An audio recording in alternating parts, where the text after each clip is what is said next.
তোমরা কিন্তু অনেকেই আছো যারা আসলে ইংরেজি দ্বিতীয় পত্রের গ্রামার যে পার্ট আছে এই অংশটিতে খুবই দুর্বল। সো আজকে আমি তোমাদের সাথে বলবো কিভাবে তোমরা ইংরেজি সেকেন্ড পেপারের গ্রামার যে অংশটা আছে এই অংশে সবচেয়ে ভালো করতে পারবে। তোমরা কিন্তু সবাই ইংরেজি সেকেন্ড পেপারে, আমি যদি বলি ট্যাগ কোশ্চেনের কথা, কমপ্লিটিং সেন্টেন্সের কথা, চেঞ্জিং সেন্টেন্সের কথা, সো তোমরা কিন্তু সবাই কি করো, রুলস মুখস্থ করো, তাই না? কিন্তু দিন শেষে দেখা যায় একটা কোশ্চেন যদি তোমাদের কাছে দেওয়া হয়, তোমরা কিন্তু সঠিকভাবে প্রতিটা বিষয়ের অ্যান্সার কিন্তু কারেক্টলি দিতে পারো না। এর কারণ কি? তোমরা কিন্তু রুলস ঠিকই মুখস্থ করেছো, তোমরা সবাই কি করো, তোমরা সবাই রুলস মুখস্থ করো, বাট যখনই একটা প্রশ্ন দেওয়া হয় তখন কিন্তু তোমরা গ্রামার অংশের কোনো কোশ্চেনের সঠিকভাবে তোমরা অ্যান্সার দিতে পারো না। এর কারণ কি?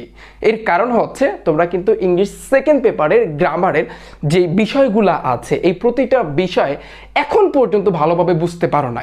দেখো, আমার কথা হচ্ছে এইটা যে তোমরা কিভাবে আসলে গ্রামার অংশটিতে সবচেয়ে ভালো করবে। দেখো, তুমি যদি গ্রামার সাইটে ভালো করতে চাও তোমার কিছু নিয়ম ফলো করতে হবে, নিয়ম মেনে চলতে হবে, এবং ওই নিয়ম অনুযায়ী তুমি যদি আগাও তাহলে দেখতে পারবা গ্রামার সাইটের প্রতিটা টপিকে তুমি সবচেয়ে ভালো করতে পারবা।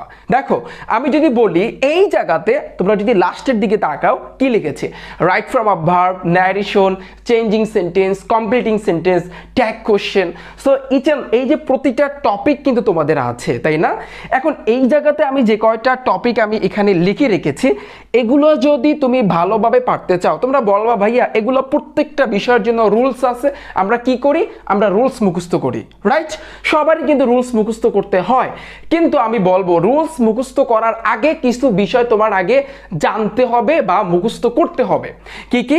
তোমরা যদি এই right from a verb, narration, changing sentence, completing sentence and tag question এগুলো যদি ভাইয়া পারতে চাও তার আগে তোমার টেন্স ভালোভাবে জানতে হবে। তুমি যদি টেন্স ভালোভাবে না জানো তাহলে তুমি কিন্তু এগুলা পারবা না। তুমি যতই রুলস মুখস্থ করো না কেন ভাই, তুমি যতই রুলস পড়ো না কেন, তুমি কিন্তু টেন্স যদি না পারো একটাও পারবা না, একটাও পারবা না।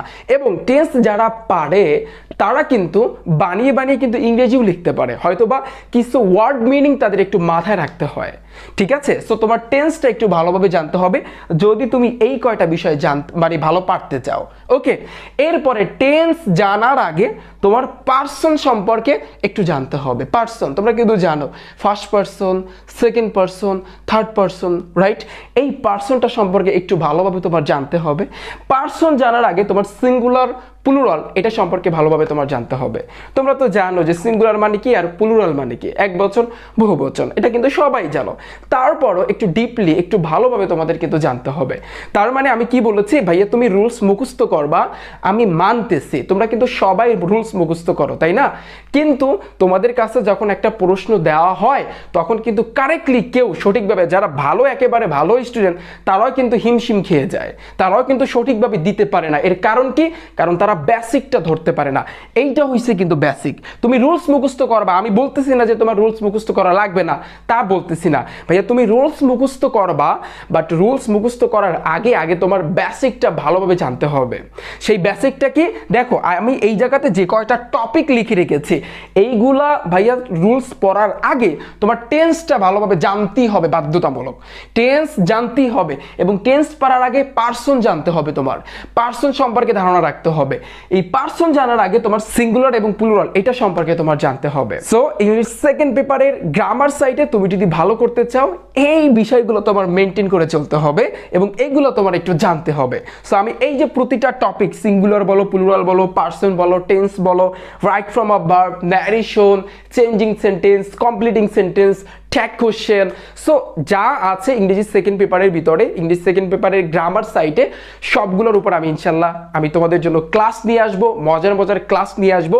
আমি চাচ্ছি গণিতে আমি যেভাবে তোমাদেরকে বলেছি ভাইয়া গণিত তোমাদের কাছে পানির মতো সহজ বানিয়ে দেবো, ঠিক সেম ভাবে আমার টার্গেট থাকবে আমি 2 থেকে 3 দিন পরই ইংলিশ সেকেন্ড পেপারের ক্লাস নিয়ে আসতেছি, ঠিক আছে?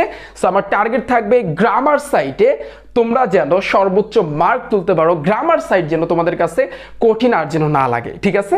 সো সবাই পাশে থাইকো রিফাত একাডেমি ইউটিউব চ্যানেল এবং ফেসবুক পেজে। দেখা হচ্ছে এই ইংলিশ সেকেন্ড পেপারের এই প্রতিটা টপিকের ক্লাসে, সেই পর্যন্ত সাথেই থাইকো। আল্লাহ হাফেজ।